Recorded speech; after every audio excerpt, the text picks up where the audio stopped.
Olá, muito boa tarde. Nas vésperas de terminar o pontificado de Bento XVI, queremos falar-lhe do percurso deste Papa, do legado e dos desafios que deixa à Igreja Católica.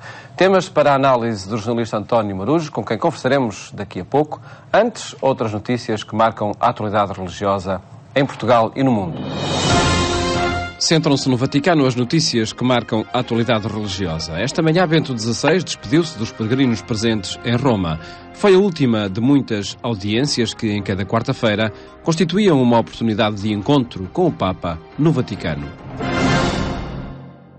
Tu sei Pietro e noi giovani... Cerca de 150 mil pessoas estiveram presentes esta manhã na Praça de São Pedro para assistir à última audiência pública do Papa, que termina amanhã o seu pontificado. Bento XVI fez questão de reafirmar que a sua renúncia se aplica ao exercício ativo do ministério do Papa, sem implicar um regresso à privacidade. Non ritorno alla vita privata, a una vita di viaggi, incontri, ricevimenti, conferenze, eccetera. Non abbandono la croce, ma resto in modo nuovo presso il Signore crocifisso.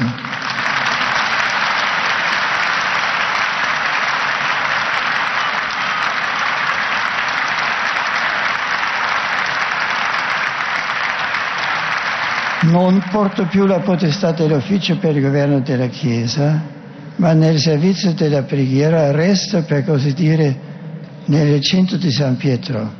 Para Bento XVI, amar a Igreja significa ter a coragem de fazer escolhas difíceis, sofridas, tendo sempre diante de si o bem da Igreja e não a si próprio. Agradecendo a presença tão numerosa de fiéis nesta audiência semanal, que ao longo dos anos do pontificado reuniu cerca de 5 milhões de pessoas, o Papa declarou recolher tudo e todos na oração para os confiar a Deus, deixando uma palavra também aos portugueses. Este passo com plena consciência de sua gravidade e não só, mas com uma profunda serenidade de espírito. Amados peregrinos de língua portuguesa, agradeço-vos o respeito e compreensão com que arguestes a minha decisão.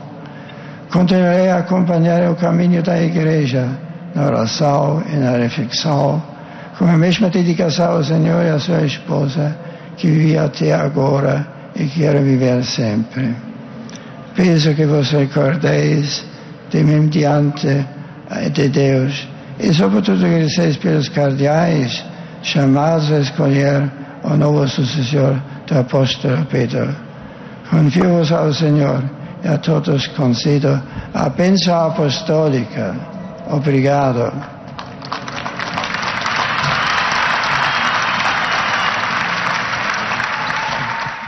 Bento XVI recordou ainda o momento da sua eleição, a 19 de abril de 2005, e falou da presença de Deus que sentiu todos os dias neste ministério.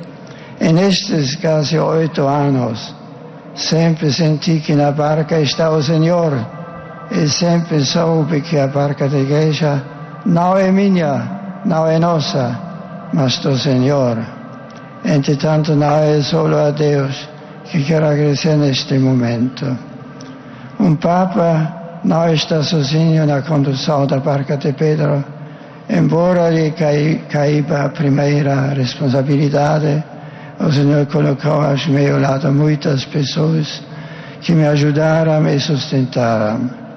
Porém, sentido que as minhas forças tinham diminuído, pedi a Deus com insistência que me iluminasse com a sua luz para tomar a decisão mais justa, não para o meu bem, mas para o bem da Igreja. O Papa lembrou ainda com carinho as cartas das pessoas simples que lhe escrevem como irmãos e irmãs ou filhos e filhas, referindo através desse exemplo que a Igreja não é uma organização, uma associação para fins religiosos ou humanitários, mas sim um corpo vivo. Amanhã, Bento XVI partirá de helicóptero para a residência apostólica de Castelo Gandolfo, onde fará a sua última aparição pública pelas 17h30 locais, com uma saudação à população desde a varanda central do Palácio Apostólico.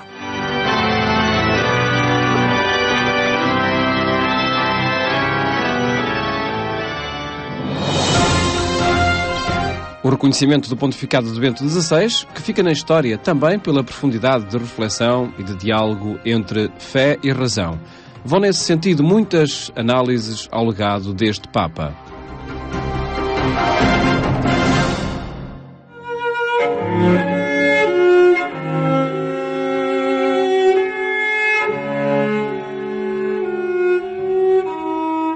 Esta enorme preocupação do Papa sempre por procurar a verdade e por procurar a verdade em diálogo, porque houve da parte dele uma preocupação pelo diálogo, estando atento a outras sensibilidades. Embora haja também sinais, e estes sinais se calhar são um bocadinho paradoxais, porque há esta abertura, há esta preocupação pelo diálogo, há esta preocupação por escutar outras sensibilidades, há também uma preocupação para dizer muito veementemente aquilo que é a sua sensibilidade, que é a sua maneira de procurar e ver a verdade, e isso é normal que assim seja, mas há também uma tendência, não digo tanto no Papa, mas numa certa maneira de viver e de interpretar aquilo que ele diz, de tentar uniformizar as coisas.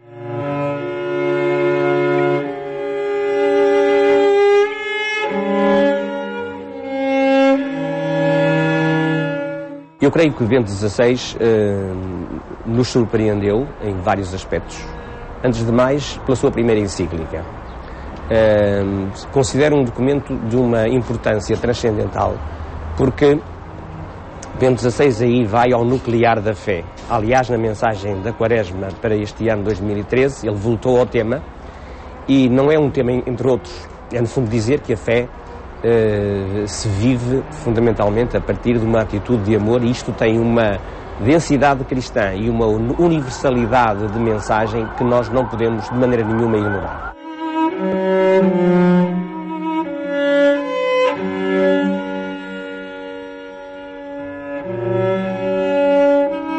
Acho que o Papa percebeu muito bem que o grande inimigo da civilização é o relativismo moral, e que todas as crenças, enfim, estamos a falar de religiões que se possam considerar antigas e sérias, para dizer isto com uma palavra fácil, comungam desse princípio antirrelativista, e que esse princípio antirrelativista devia ser desenvolvido por todas as pessoas que creem em alguma coisa. E ele, como é um homem, sempre foi ligado à filosofia e ligado à escola de pensamento racionalista, eu acho que ele entendeu isso.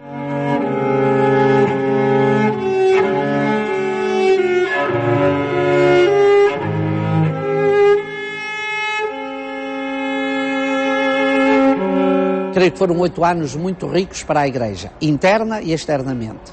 Internamente porque deu mais consistência à Igreja, principalmente neste binómio, neste diálogo que lhe foi tão querido e em que ele se ocupou, quer através das obras, quer através do seu magistério testemunhal, que é o diálogo entre a fé e a razão, entre a fé e a cultura, e mostrar como de facto não pode haver uma verdadeira fé vivida, testemunhada, celebrada até, fora deste diálogo profundo que existe. E nesse aspecto acho que é uma perspectiva muito sólida e é de facto uma herança muito rica que ele lega à Igreja.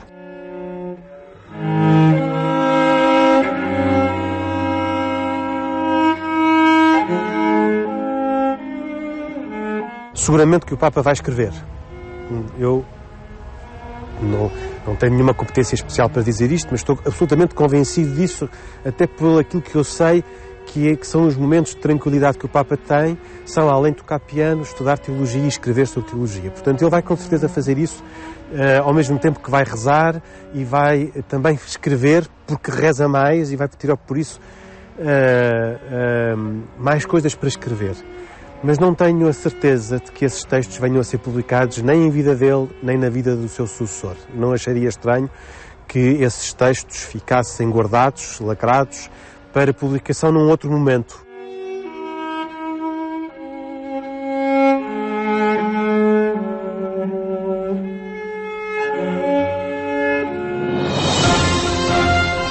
No percurso da Quaresma, uma palavra que expressa a espiritualidade proposta para estes 40 dias de preparação para a Páscoa: jejum. O seu sentido e significado é proposto pelo cônego António Rego.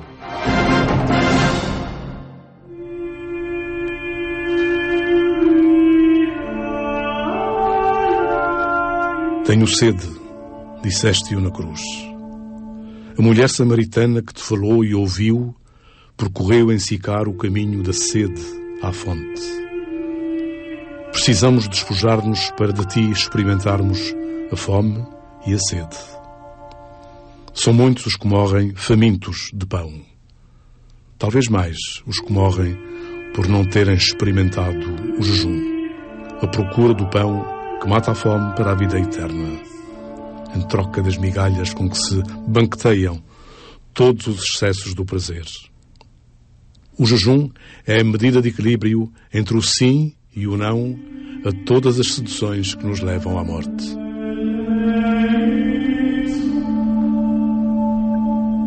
Estas e outras notícias estão em atualização permanente em agência.eclesia.pt, o portal de informação da Igreja Católica em Portugal. Agora, a análise do pontificado do Papa Bento XVI pelo jornalista António Marujos. Cumprimento, muito boa tarde. Boa tarde. Obrigado, António, por estares neste programa.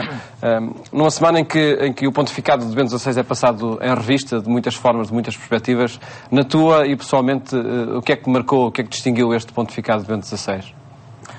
Há muitos aspectos, podemos referir a alguns. Desde logo um Papa que surpreendeu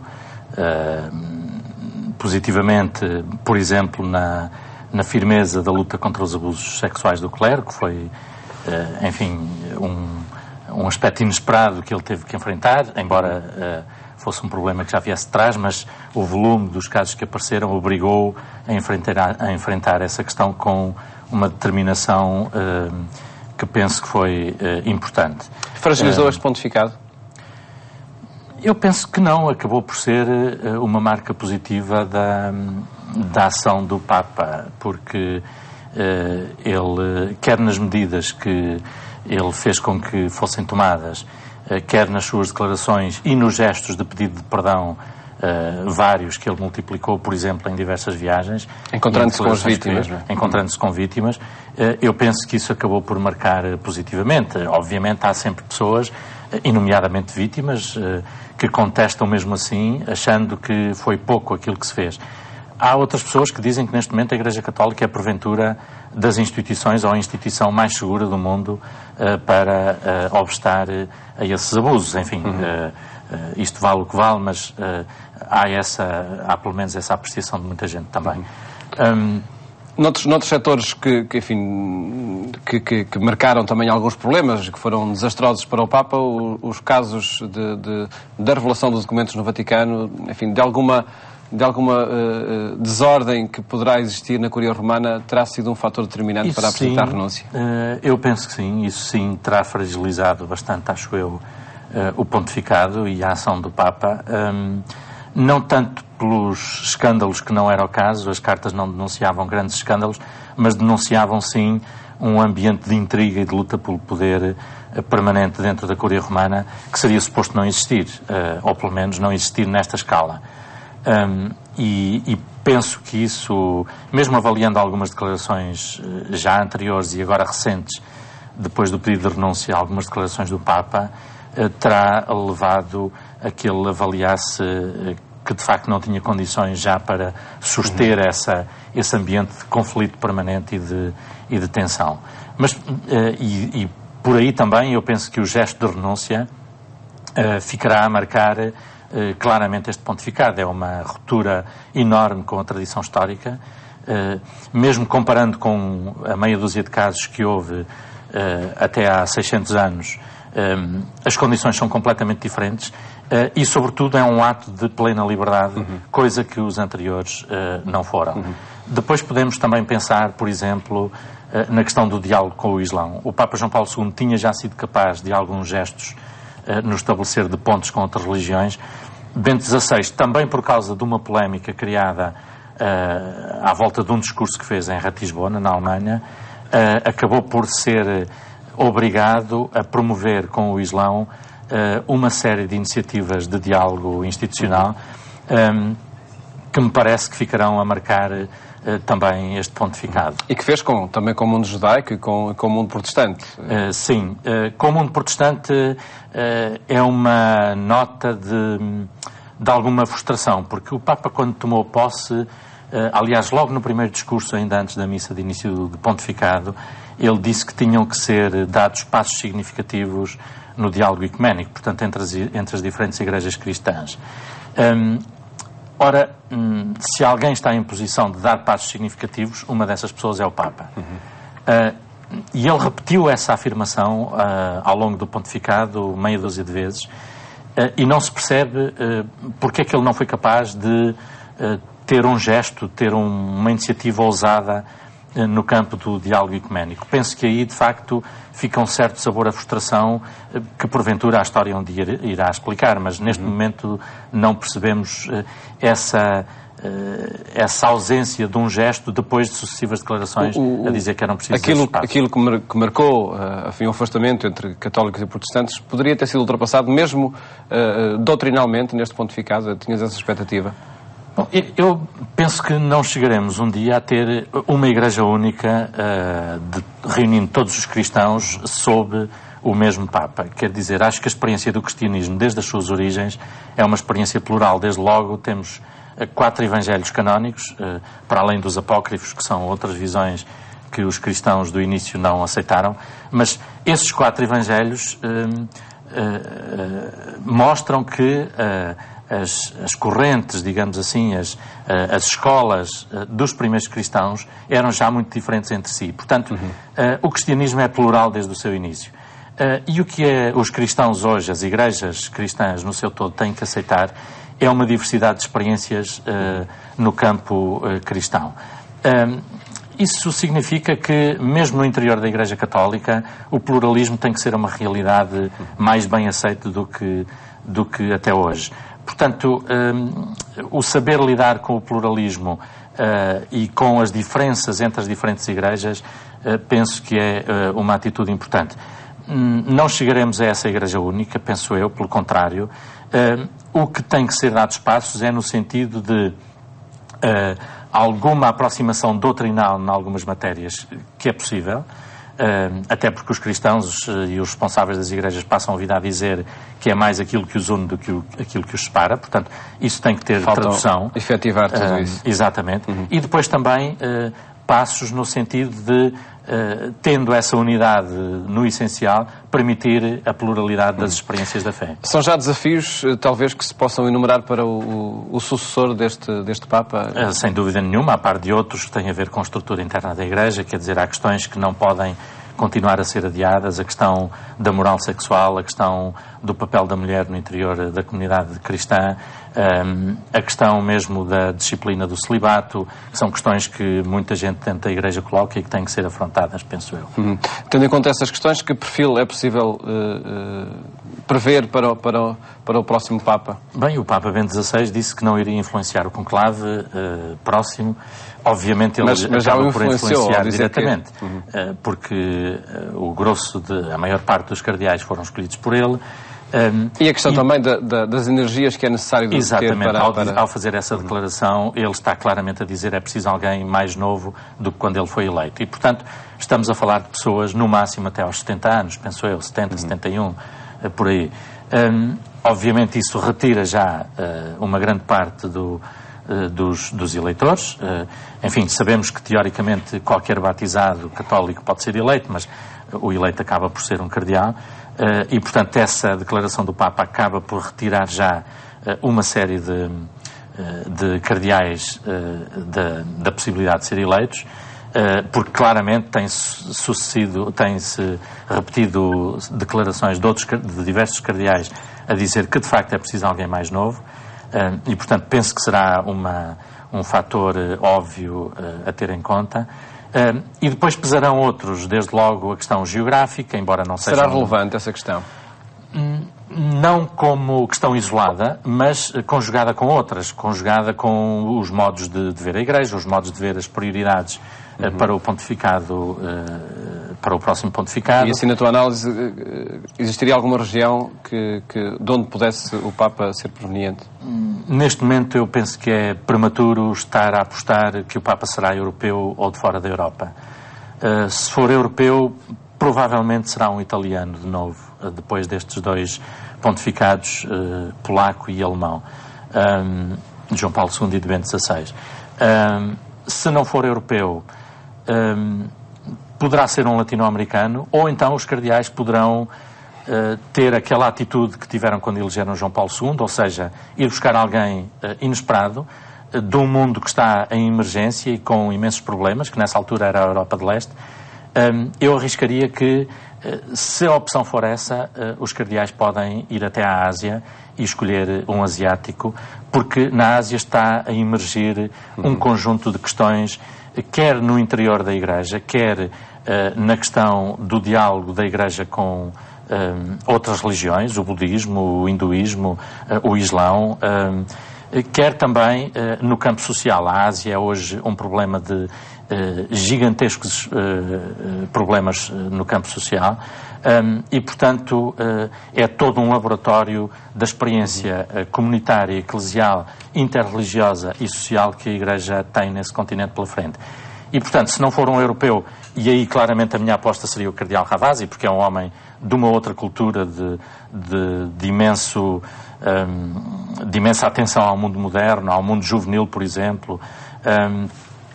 Se não for um europeu, então poderá ser um latino-americano ou um asiático. Mais alguns dias e ficaremos a saber quem será, então, seguramente. Quem será então o próximo Papa. António Loures, muito obrigado por ter estado aqui neste programa. Também. Uma semana em que Bento XVI termina o seu pontificado e por isso analisamos o percurso desde 2005 deste Papa alemão. Amanhã estamos de volta para lhe dar conta desse momento de apresentação da renúncia do Papa Bento XVI. Votos e bom fim de tarde. Até amanhã, se Deus quiser.